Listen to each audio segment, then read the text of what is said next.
함께 보실 말씀은 마태복음 25장 31절에서 40절 말씀입니다. 마태복음 25장 31절에서 40절 말씀 우리 한 목소리로 봉독하도록 하겠습니다. 인자가 자기 영광으로 모든 천사와 함께 올 때에 자기 영광의 보좌에 앉으리니 모든 민족을 그 앞에 모으고 각각 구분하기를 목자가 양과 염소를 구분하는 것 같이 하여 양은 그 오른편에 염소는 왼편에 두리라.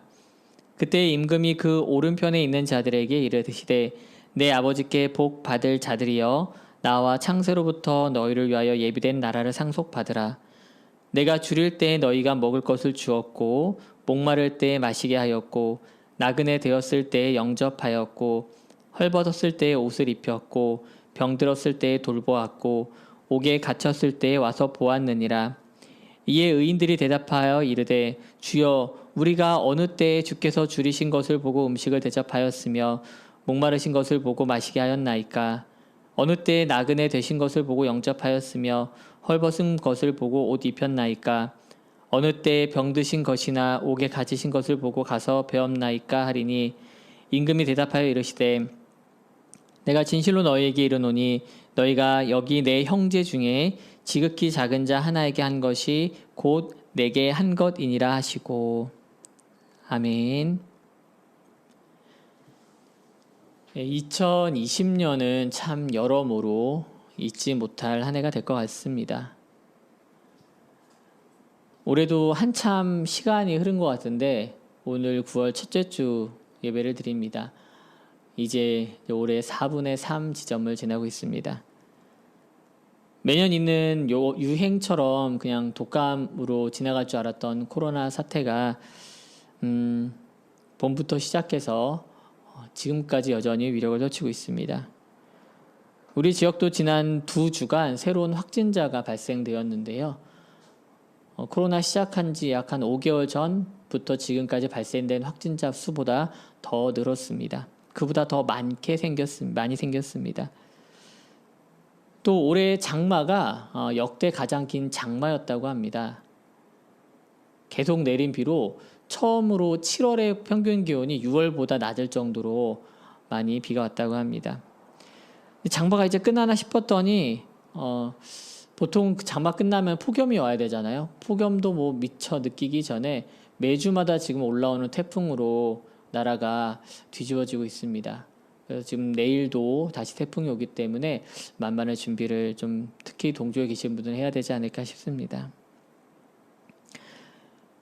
이처럼 자연 앞에서 참 우리가 얼마나 무기력한 인간인가를 다시 한번 깨닫게 됩니다. 그러나 더 잊지 못할 올 한 해의 일들은 다름이 아니라 바로 코로나 확산의 중심에 교회가 있다는 것입니다.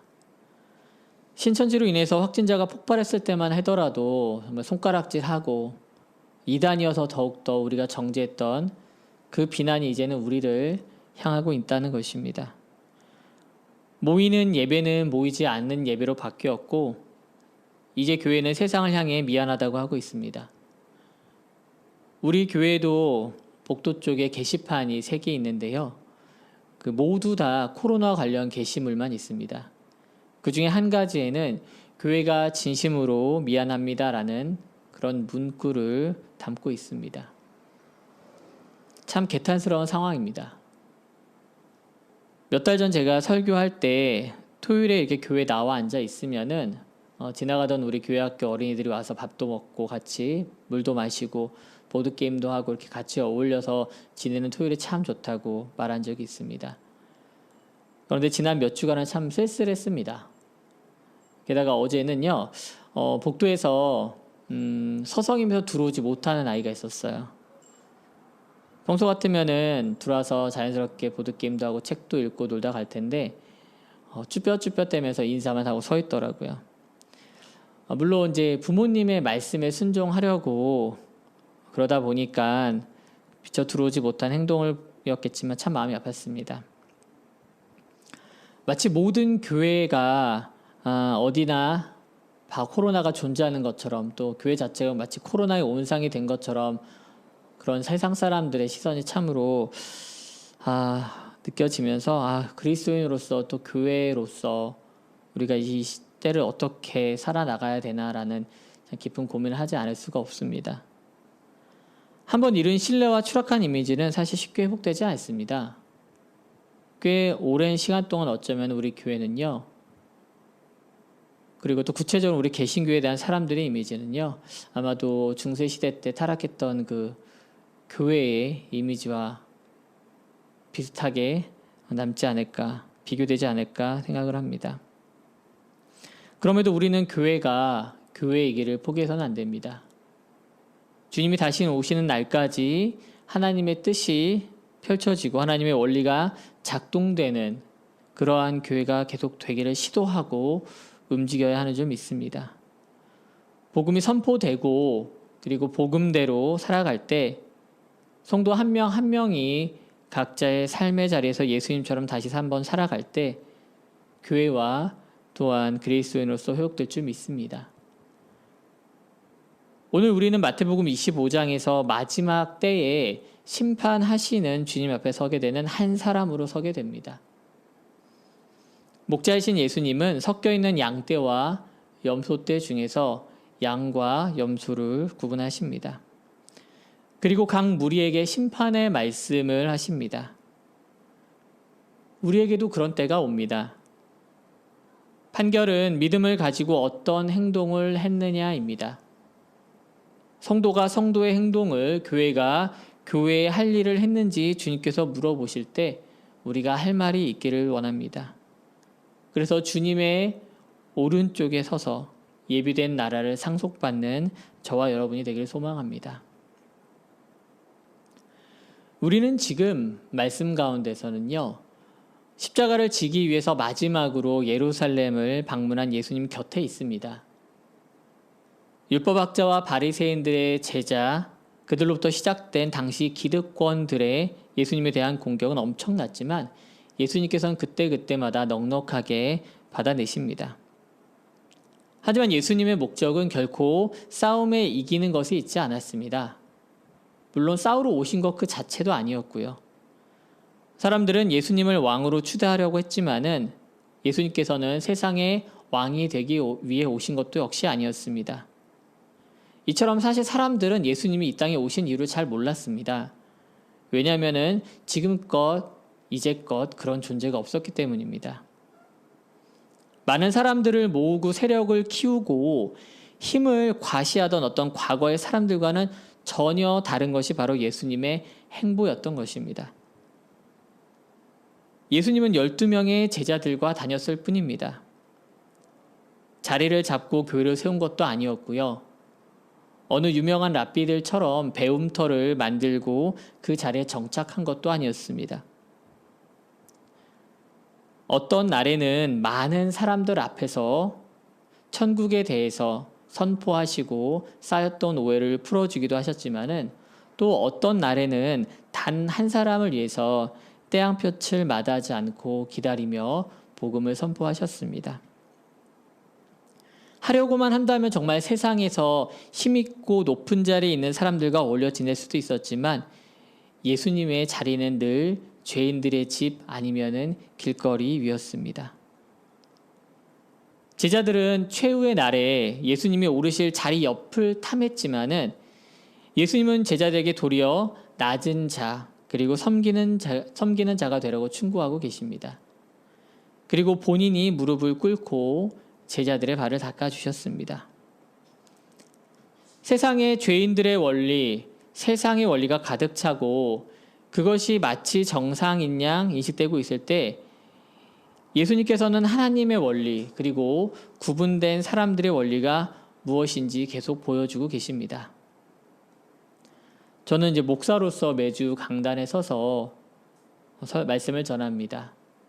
그런데 마태복음을 이렇게 계속 설교하면서 느끼는 것이 일주일에 30여 분 정말 말로 하는 설교도 쉬운 것은 아니지만 그 밖의 시간, 즉 6일 23시간 30분 그 시간을 정말 말씀대로 살아내는 것, 그대로 살아가는 것, 그게 정말 쉬운 일이 아니구나라는 생각이 갈수록 듭니다.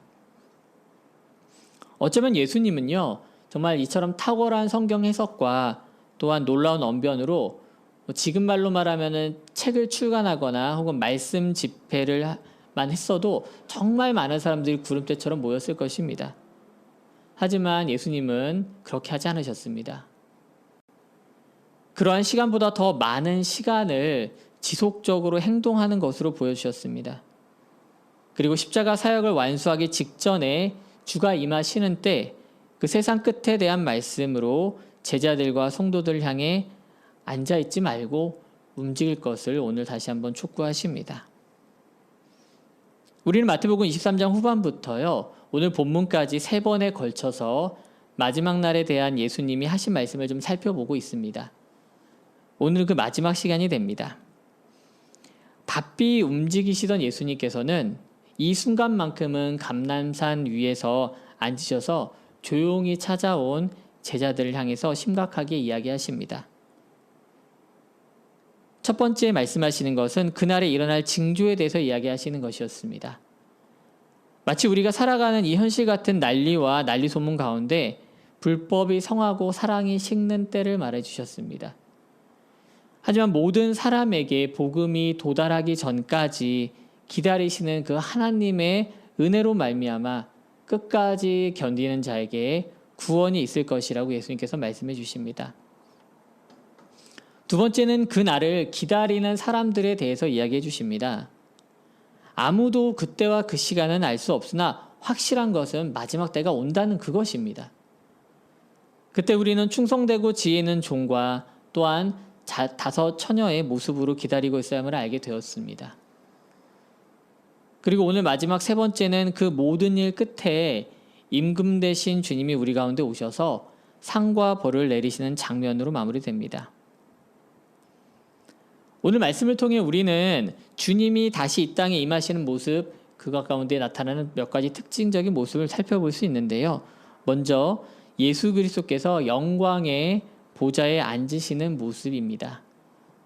마태복음 23장 31절 말씀을 보도록 하겠습니다. 인자가 자기 영광으로 모든 천사와 함께 올 때에 자기 영광의 보좌에 앉으리니.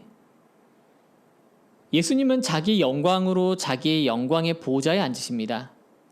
이 모습은 최후의 날의 메시아의 모습을 설명하는 다니엘서 7장 말씀과 연결됩니다. 다니엘서 7장 14절 말씀입니다. 그에게 권세와 영광과 나라를 주고 모든 백성과 나라들과 다른 언어를 말하는 모든 자들이 그를 섬기게 하였으니 그의 권세는 소멸되지 아니하는 영원한 권세요 그의 나라는 멸망하지 아니할 것이니라. 아멘. 예수님께서는 육신의 몸으로 사람들에게 고통받고 십자가에 매달리셨지만 자신의 사역을 다 이루시고는 자신의 영광을 회복하여서 모든 사람 앞에서 영화를 드러내십니다. 모든 죄악을 도말하시고 죽음을 이기시고 영광의 보좌에 다시 앉으시는 것, 이 모습이 바로 주님이 이 땅에 임하실 때 나타나는 모습입니다. 우리가 이미 앞에서 보았던 비유 가운데서도 우리는 이러한 모습을 찾아볼 수 있습니다. 결혼식이라는 잔치가 벌어지는 자리에 신랑이 아직 안 왔습니다. 언제 올지 모르기 때문에 계속 사람들은 기다리고 있습니다. 그러다 사람들의 기대보다 조금 늦은 시간에 마침내 신랑이 나타납니다. 흥겨운 잔치의 주인공이 되어서 이제 자기 자리에 돌아오는 것입니다. 집 주인을 보게 되면은 오랜 시간 자기 집을 비웁니다. 그동안 악한 종도 있었고요. 집에는 착하고 충성된 종도 있었습니다. 그리고 각자 맡겨진 일에 자신의 소신대로 일을 합니다. 그러다 주인이 다시 집으로 돌아옵니다. 집으로 돌아온 주인은 권세와 능력이 있습니다. 자신의 자리로 돌아왔을 때 주인은 종들을 불러다가 그간 있었던 일들을 두고 이제는 정산을 하게 됩니다. 우리 그리스도인들은 마침내 이처럼 영광 가운데 오시는 주님을 기다리는 사람들입니다. 우리에게도 그러한 기대가 없다면 정말 우리는 헛된 삶을 살고 있는 것입니다. 사도 바울이 그것에 대해서 뭐라고 말합니까? 고난 가운데 살아가는 자신을 두고 로마서에서 이렇게 말합니다. 로마서 8장 18절에서 21절 말씀입니다. 생각하건대 현재의 고난은 장차 우리에게 나타날 영광과 비교할 수 없도다. 피조물이 고대하는 바는 하나님의 아들들이 나타나는 것이니 피조물이 허무한데 굴복하는 것은 자기 뜻이 아니요 오직 굴복하게 하시는 이로 말미암음이니라. 그 바라는 것은 피조물도 썩어짐의 종로로 탄 데서 해방되어 하나님의 자녀들의 영광의 자유에 이르는 것이니라. 아멘. 왜 우리가 예수 그리스도가 영광 가운데 오시는 것을 고대할까요? 단순히 그분의 영광에서 그치는 것이 아니라 바로 우리가 그 영광에 동참하기 때문입니다. 우리가 하나님의 자녀가 되었다는 것은 상속자가 되었다는 것을 뜻합니다. 하나님의 유업을 물려받을 수 있는 권세가 생겼다는 말이죠. 상속의 지분에는 고난도 있지만은 그보다 더 가치 있는 영광이 있기에 당연히 상속자의 권리를 포기하지 않는 것입니다. 처녀들이 신랑을 맞는 것으로 끝나지 않고 그 잔치 자리에 같이 들어갑니다. 그곳에 가서 같이 기쁨을 누리게 됩니다. 그리고 충성된 종들이 주인을 다시 맞는 것으로 끝나지 않고 주인의 즐거움에 참여하게 됩니다. 이처럼 예수님은 자신의 자리인 영광의 자리에 앉는 것만으로 끝나는 것이 아니라 바로 우리 그리스도인들에게 그 자리에 함께하는 특권을 주셨습니다. 또한 우리는 그것을 사모하는 소망을 가지게 되었다는 것을 알 수 있습니다. 그렇기 때문에 주님께서 영광의 자리로 영광의 모습으로 오시는 것을 우리는 기대하지 않을 수 없습니다. 주님이 이 땅에 임하시는 모습의 두 번째 특징은 바로 심판하시는 모습이라는 것입니다. 마태복음 25장 32절에서 33절 말씀입니다.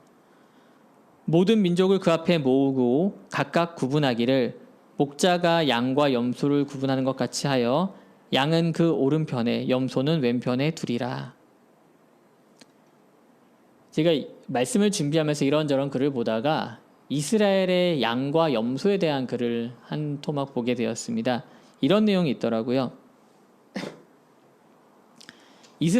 이스라엘에서는요, 광야에서 목축업을 할 적에 양과 염소를 3대 1로 섞는다고 해요. 양이 3마리면 염소가 1마리가 되게끔 말이죠. 두 동물의 어떤 몇 가지 습성 때문에 그런다고 하는데 그 중에 하나가 바로 이 풀을 먹는 습성이 좀 다르다고 합니다. 양은 염소부터 염소는요, 다 자란 풀 잎사귀만 딱딱딱 끊어서 먹는다고 해요. 살살 뜯어서 먹는다고 해요. 근데 양은 좀 다르대요. 양은 그냥 닥치는 대로 보이는 대로 뭐 어린 것이든 쌍난 것이든 아무거나 상관없이 뿌리채 막 그냥 씹어 먹는데요. 그럼 어떻게 되죠? 양이 양대로 다 습성대로 먹게 되면 다음에 먹을 데가 없는 거예요. 그러면 완전 초장이 어떻게 되겠습니까? 황폐해지죠. 그럼 내년에 먹을 걸 기대할 수가 없게 되는 거예요. 그래서 양 3마리하고 염소 1마리를 섞어 키우게 되는데, 왜냐면은 양들은 다른 동물 옆에 있는 동물들의 습성을 따라하는 그런 좀 특징이 있대요. 그러니까 보다가 양을 보면은 뭐 먹겠지만은 염소를 보니까 염소 먹다 말거든요. 그러니까 자기도 먹다 마는 거예요. 필요한 것만 먹는 거예요. 양의 그런 습성 또한 염소의 그런 습성 때문에 그렇게 키워야 내년에 다시 한번 푸른 초장에서 먹을 수 있는 걸 기대할 수 있게 된다고 합니다. 이렇게 한데 섞였던 양과 염소는 하루 종일 이제 먹고 운동도 하고 다니다가 잠잘 때가 되면은 목자들이 그들 앞에 서서는 다 분리시킨다고 합니다. 그러니까 양은 양대로 염소는 염소대로 따로 재운다고 해요. 왜냐하면 양들은 시원한 바깥 공기를 좋아하는 반면에 염소는 좀 더 따뜻한 곳을 좋아하기 때문에 각각 서로 다른 환경이 각자에게 맞는 환경에 맞게끔 해서 우리를 따로 두고 따로 재운다고 합니다. 우리나라에서 까치와 까마귀 하면 딱 어떤 떠오르는 이미지나 연상되는 느낌이 있지 않습니까? 서로 비교했을 때요. 그것처럼 이스라엘 사람들에게도 양과 염소가 주는 이미지가 좀 따로 있다고 합니다. 양은 순종적이면서 또한 흰순백색을 가지고 있고 또한 명예를 드높이는 어떤 명예에 해당하는 그런 의미를 가지고 있다고 합니다. 반면에 염소는요, 자기 고집이 굉장히 세고 보통은 어두운 색, 검은색이고 또한 좀 이미지적으로는 좀 수치를 당했다라고 하는 그런 이미지를 가지고 있다고 합니다. 오른쪽과 왼쪽에 대한 인식 역시 오른쪽이 정한 것, 왼쪽이 좀 부정한 것으로 나뉘는 그런 인식과 이미지가 있었다고 합니다. 예수님께서는 당시 이스라엘 사람들이 참 좀 이 말씀에 대해서 쉽게 와닿을 수 있게끔 양과 오른쪽이라는 말을 사용하셔서 의인과 죄인이 마침내 나뉘게 될 것이라고 하는 것을 설명해 주십니다. 이렇게 나누는 것은 단순히 양과 염소를 따로 재우기 위한 그런 것이 아니라 각자에게 내려지는 심판의 판결이 다르기 때문입니다. 그런데 이 심판의 판결은 딱 두 가지뿐입니다. 바로 의인이냐 죄인이냐라는 것입니다. 마태복음 25장 34절 말씀입니다. 그때 임금이 그 오른편에 있는 자들에게 이르시되 내 아버지께 복 받을 자들이여 나와 창세로부터 너희를 위하여 예비된 나라를 상속받으라. 여기서 우리는 의인이 받게 될 것에 대해서 알 수 있게 됩니다. 먼저 하나님 아버지께 복을 받을 사람들이라는 것입니다. 개역개정에는 이제 복을 받을 자들이라고 되어 있는데요. 그래서 마치 앞으로 일어날 일에 대해서 이야기하는 것처럼 느껴집니다. 하지만 대부분의 다른 번역에서는 복을 받을 사람이 아니라 바로 복을 받은 사람이라고 나타내고 있습니다. 그리고 의인으로 분류된 이것은 심판의 자리에서 그때 가서 갑자기 결정된 것이 아닙니다. 성도들이 성도로 불리는 것은요, 심판의 때가 아니라 바로 하나님의 은혜로 구분되었을 때입니다. 이미 복을 받은 상태라는 것입니다. 의인이라고 불리는 것은 우리가 의로운 행동을 해서가 아니라 바로 하나님의 은혜로 구원을 받았을 때부터인 겁니다. 이미 이때가 우리가 복을 받을 때인 것입니다. 이처럼 의인들이 이미 복을 받은 상태라면은 앞으로 일어날 일은요, 우리를 위해 예비된 나라를 상속하는 것입니다. 이건 역시 하나님의 원대한 계획 가운데 있는 일입니다. 창세로부터 이미 저와 여러분을 위해서 준비된 것임을 믿으시기 바랍니다. 그런데 흥미로운 것은 의인들에 대한 판결의 이유입니다. 판결하시는 예수 그리스도께서 이렇게 말씀하십니다. 마태복음 25장 35절에서 36절 말씀입니다. 내가 줄일 때에 너희가 먹을 것을 주었고 목마를 때에 마시게 하였고 나그네 되었을 때에 영접하였고 헐벗었을 때에 옷을 입혔고 병들었을 때에 돌을 모았고 옥에 갇혔을 때에 와서 보았느니라. 이 대답에 대해서 두 가지로 분류된 각각 사람들의 반응도 역시 다릅니다. 의인들은 우리가 언제 그렇겠습니까 주님? 우리가 언제 주님이 줄이실 때 먹을 것을 주었고 목마를 때 마실 것을 주었고 옥에 갇혔을 때 찾아뵈었습니까? 나그네 되었을 때 언제 우리가 영접했습니까? 라고 도리어 반문을 합니다. 근데 죄인들도 되묻습니다. 우리가 언제 그렇게 안 했냐고 되묻습니다. 죄인들은 율법에 명하는 범위 내에서 그것을 지키며 살아왔습니다. 나름 정해진 규율을 지켜온 사람들이라는 것입니다. 아예 막대 먹으면서 그렇게 살아온 사람들이 아니라는 것입니다. 그들도 자신들의 구원과 하나님 앞에서의 심판을 두려워하면서 형식적으로나마 율법을 지키며 분명히 살아왔습니다. 하지만 그것이 끝이었습니다. 지난 시간 마지막 비유에서요, 제가 1달란트 받은 종의 왜 주인 앞에서 쫓겨났냐고 여러분들과 말씀을 나눈 내용이 있습니다. 왜 쫓겨났을까요? 돈을 불리지 못해서 그랬나요? 아닙니다. 주인의 뜻을 제대로 헤아리지 못했기 때문입니다. 그는 주인을 두려워하기만 했을 뿐 주인이 정말 원하는 바가 무엇인지를 몰랐던 종이었습니다. 주인의 뜻을 정확히 알려고 애쓰기보다는 그저 자신에게 해만 끼치지 않기를 바라는 마음으로 행동을 한 것이 바로 돈을 땅에 묻는 행동이었습니다. 그래서 주인이 다시 왔을 때 그대로 돌려드리면은 자기 신상에는 문제가 안 생기겠지 그런 바라는 마음으로 행동을 했던 것입니다. 오늘 마지막 비유에서 죄인들이 왜 심판을 받습니까? 그들은 나름대로 자신들이 해왔다고 생각을 했습니다. 그러니까 의인들과 같은 질문을 받고도 반문을 하는 것입니다. 하지만 그들은 율법에 갇혀서 그것만 지키면 되는 줄 아는 그런 삶을 살아왔습니다. 하지만 하나님이 율법을 주신 것은 형식적으로 그것을 지키라는 데 있지 않습니다. 박하와 회양과 근체의 11조는 드릴 줄 알면서 정의와 긍휼과 믿음은 버린 것이 그들의 삶입니다. 율법이 정한 이웃이 누구인지를 물어보는 데는 관심이 있으면서도 막상 당장 내 옆에 쓰러져 있는 이웃을 돌볼 줄 모르는 것이 바로 그들이었습니다. 예수님이 의인과 죄인들의 질문에 똑같이 대답하시는 게 무엇입니까? 마태복음 25장 40절과 45절을 같이 보도록 하겠습니다. 임금이 대답하여 이르시되 내가 진실로 너희에게 이르노니 너희가 여기 내 형제 중에 지극히 작은 자 하나에게 한 것이 곧 내게 한 것이니라 하시고 죄인들에게 대답합니다. 이에 임금이 대답하여 이르시되 내가 진실로 너희에게 이르노니 이 지극히 작은 자 하나에게 하지 아니한 것이 곧 내게 하지 아니한 것이라 하시니라. 아멘. 사람들은요, 예수님을 시대의 왕으로 새로운 나라의 통치자로 바라보는데 예수님은 도리어 자기 자신을 지극히 작은 자와 동일시 여기십니다. 우리에게는 단 한 명의 예수님이어야 하고 그렇게 생각을 해왔는데 예수님은 도리어 우리 주변에 있는 지극히 작은 자가 모두 자기라고 말씀을 하십니다.